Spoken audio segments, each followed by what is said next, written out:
Assalamualaikum warahmatullahi wabarakatuh.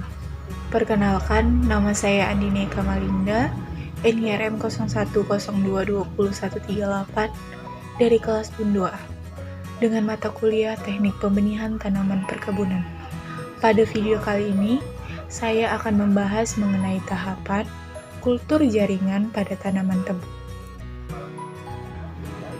Komoditas tebu adalah tanaman yang ditanam untuk bahan baku gula dan petsin yang memiliki manfaat strategis bagi kehidupan ekonomi masyarakat. Tanaman ini hanya dapat tumbuh di daerah beriklim tropis. Tanaman ini termasuk jenis serumputan. Umur tanaman sejak ditanam bisa sampai panen mencapai kurang lebih 1 tahun. Di Indonesia, tebu banyak dibudidayakan di Pulau Jawa dan Pulau Sumatera. Tebu merupakan tanaman yang memiliki manfaat bagi manusia. Dengan jumlah penduduk yang semakin meningkat, maka kebutuhan akan gula pun akan juga semakin meningkat. Yang pertama, kita akan membahas mengenai alat dan bahan yang digunakan untuk melakukan kultur jaringan. Alat yang pertama bernama autoclave. Autoclave digunakan untuk mensterilisasi alat dan bahan sebelum digunakan dalam proses kultur jaringan.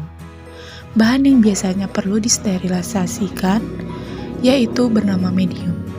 Yang kedua ada laminar air flow cabinet atau LAFC. Alat ini digunakan sebagai tempat menanam eksplan. Pada alat ini terdapat bagian-bagian berupa lampu UV, lampu neon, filter high, dan jarum penunjuk atau pengatur kekuatan hembusan angin. Alat ini juga disebut dengan laminar airflow cabinet karena di dalamnya dialirkan angin dengan arah lurus ke arah luar agar menghembus spora-spora jamur yang mungkin berterbangan sehingga tidak dapat memasuki botol kultur pada saat penanaman. Yang ketiga adalah neraca analitik. Neraca analitik berfungsi untuk mengukur massa dari bahan-bahan yang akan digunakan dalam proses kultur jaringan. Yang keempat ada hot plate.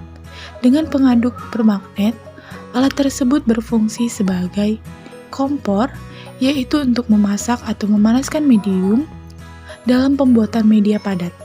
Alat ini juga berfungsi sekaligus dapat mengaduk medium yang dimasak karena dilengkapi dengan pengaduk magnet. Yang kelima ada shaker. Shaker adalah suatu alat yang sering digunakan pada kultur dan medium cair. Berfungsi sebagai meja penggojo untuk memberikan areasi yang baik pada kultur. Yang keenam, botol kultur. Digunakan sebagai botol tempat penyimpanan eksplan. Yang ketujuh, pinset. Digunakan untuk menjepit eksplan. Yang ke-8, scalpel. Digunakan untuk memotong eksplan. Dan bahan yang diperlukan adalah tebu, media kultur jaringan, lampu bunsen, dan aquades. Adapun tahapan demi tahapan dalam pembuatan kultur jaringan. Yang pertama adalah pembuatan media. Pembuatan media meliputi penyiapan tabung-tabung kultur, penduangan larutan media, kegiatan pemasakan media, penutupan tabung-tabung kultur, kegiatan sterilisasi, dan penyimpanan media pada ruang inkubasi media. Media yang digunakan untuk pengembangbiakan kultur jaringan tebu adalah media MS dengan penggunaan ZPT. Untuk MS1 adalah kinetin dan 2,4D. Digunakan untuk media pembentukan kalus kurang lebih 15 cc. Sedangkan untuk MS2, ZPT yang digunakan adalah kinetin dan IAA. Untuk media diferensiasi planet kurang lebih 25 cc. ZPT merupakan zat pengatur tumbuh. Penerapan teknik kultur jaringan sangat sulit dilakukan tanpa melibatkan zat pengatur tumbuh. Adapun zat pengatur tumbuh antara lain auksin, giberelin, asam abisat, dan etilen. Dalam kegiatan pembuatan media, harus menghasilkan media yang bebas dari mikroba. Oleh karena itu, media yang dibuat harus disterilisasikan dengan menggunakan autoclave dengan suhu 121 derajat Celcius dengan tekanan 1,5 PSI selama 30 menit. Kemudian, media yang dibuat tersebut dituangkan dalam botol yang sudah disterilisasikan dan ditutup dengan aluminium foil.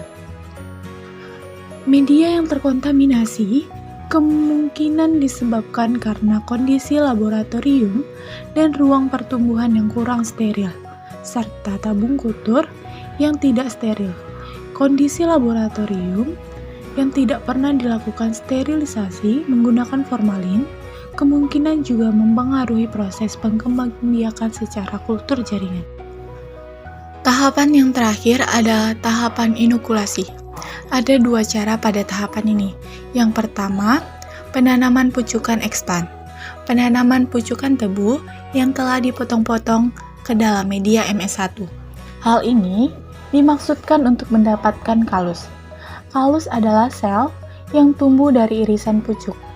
Kalus yang didapat merupakan bahan tanaman. Pada tahapan diferensiasi, waktu untuk menumbuhkan kalus berkisar 1 sampai 2 bulan. Cara yang kedua, ada penyimpanan hasil inisiasi pada rak kultur. Dalam melakukan kegiatan inisiasi, pengenalan expand sangat dibutuhkan. Karena apabila kita mengetahui sifat fisiologi dari expand tersebut, maka akan lebih mudah dalam melakukan perkembangbiakan secara kultur jaringan.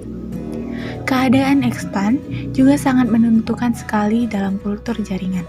Apabila keadaan expand tersebut tidak sehat atau tidak sesuai dengan kriteria sebagai expand yang baik, maka kemungkinan besar hasilnya yang didapat tidak akan optimal.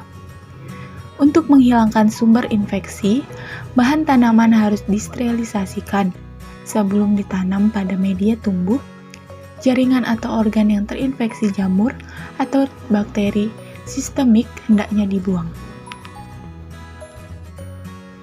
Demikian video dari saya. Mohon maaf jika ada tahapan demi tahapan yang tidak sesuai dengan semestinya. Semoga video ini bermanfaat dan sampai jumpa di video selanjutnya. Assalamualaikum warahmatullahi wabarakatuh.